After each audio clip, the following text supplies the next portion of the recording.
Hey everyone, it's been Thuen again. Before we dive into all sorts of random things, I just wanted to quickly mention something. You'll often find a link to my new little vlog, Lilo's Awkward Story, in the comments section below. I hope you'll all check it out, give it a like, and support it. So let's get started. You might notice my voice sounds a bit off today, and I apologize for that. I'm dealing with a wisdom toothache, plus a fever and a cold, so my nose is all stuffed up. It's a truly destructive combo. Anyone who's had a wisdom tooth come in will understand this feeling. It's like my whole jaw is swollen, like I've got an apple stuck in my mouth. The swelling is just insane.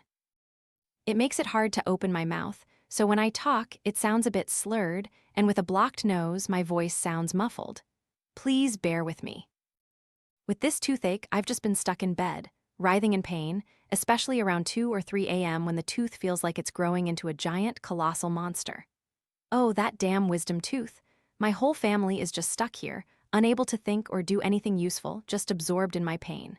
So right now, I have to find something to do, so I'm logging on to chat with you all and forget about this pain.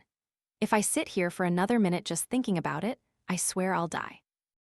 Suddenly, while I was in pain, I remembered something the teacher said in Nam Kao's story, Lao Hack. Can someone with a sore leg ever forget their pain and think of something else? When people suffer too much, they can't think of anyone else. Their good nature is overshadowed by worries, sorrows, and selfishness.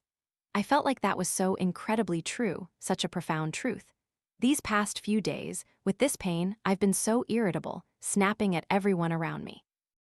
I've just been consumed by my own suffering.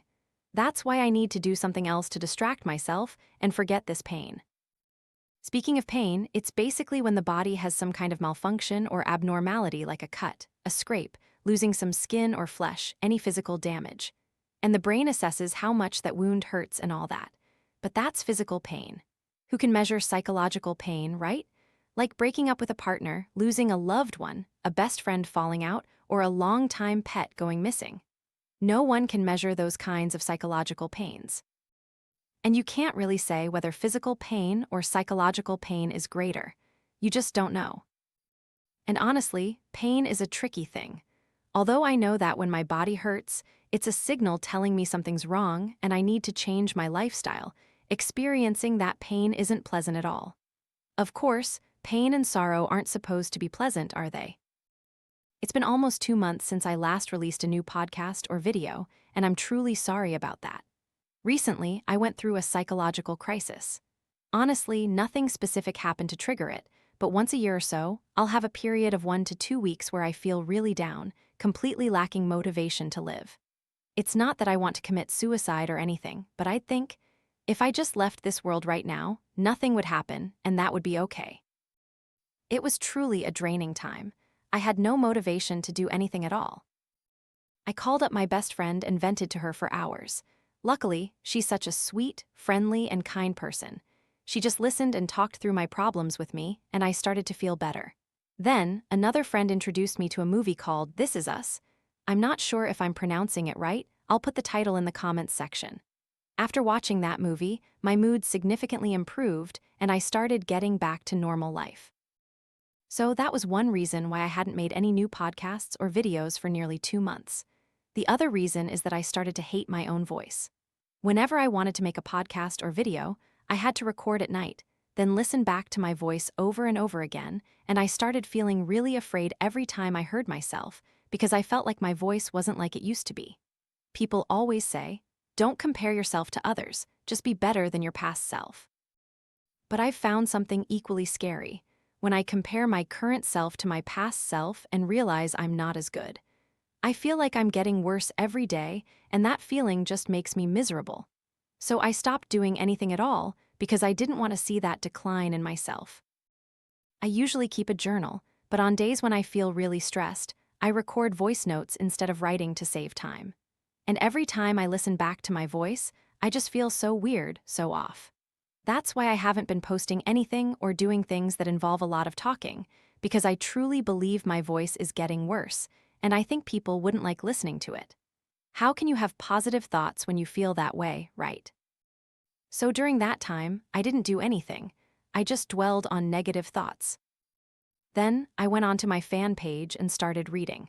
I saw so many loving messages and heartfelt confessions from everyone, and I began to feel more optimistic. I realized that there are still people who care about me and love me. I received messages saying that my honest, down-to-earth, simple way of talking, like we're just friends, made them feel connected. People also said that my podcasts helped them feel better, and I'm genuinely so happy to be able to do something meaningful in someone's life, even if it's just a small thing. It makes me feel like what I'm doing truly matters and isn't just some silly nonsense. This also made me feel a lot better. My channel also reached over 2,000 subscribers. For many, 2,000 might just be a small number, but for me, having 2,000 people support me feels incredibly huge. I'm so grateful, truly. Because people are spending their precious time to listen to someone obscure like me babbling about random things. I'm so grateful and incredibly happy. Just recently, I received collaboration offers from a network called NHI Suck. It's a huge network, folks, with big names like Sun Tung, Bitch Fuang, and others. It's truly massive. When I read the email, I couldn't believe my eyes. I was like, oh my God, I can't believe it. I couldn't understand why such a huge and long-established network would even notice a tiny, silly channel like mine. I was incredibly happy, but I turned down the offer. I'm not sure why, but I feel like my channel should just belong to me. It should only carry my own unique mark. Because I know people like me for being naturally quirky and authentic, just very everyday. I guess people like me for that, and I don't want to change to fit popular trends or force myself into a different direction. So I turned it down.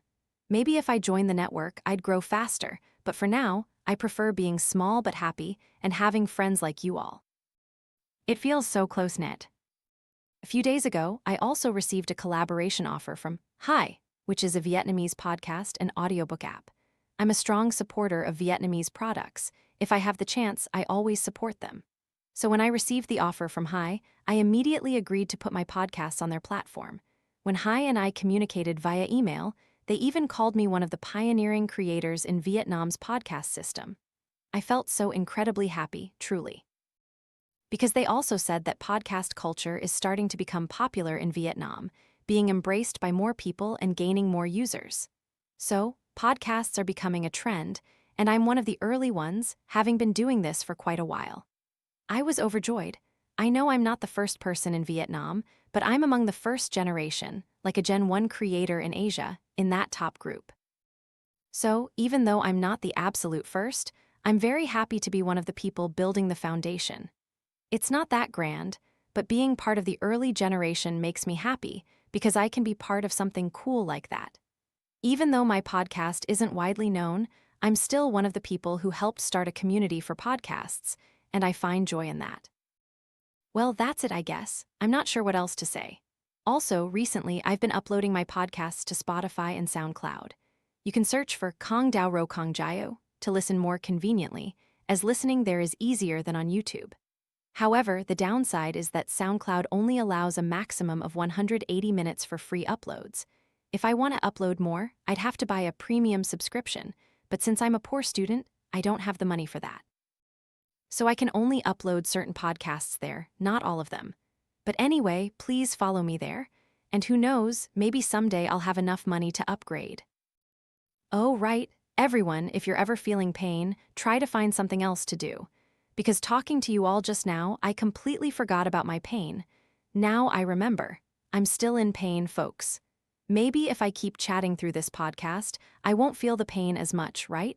I guess so. Well, this podcast is getting quite long. I hope it didn't make anyone feel too negative or bored. Goodbye for now, and see you.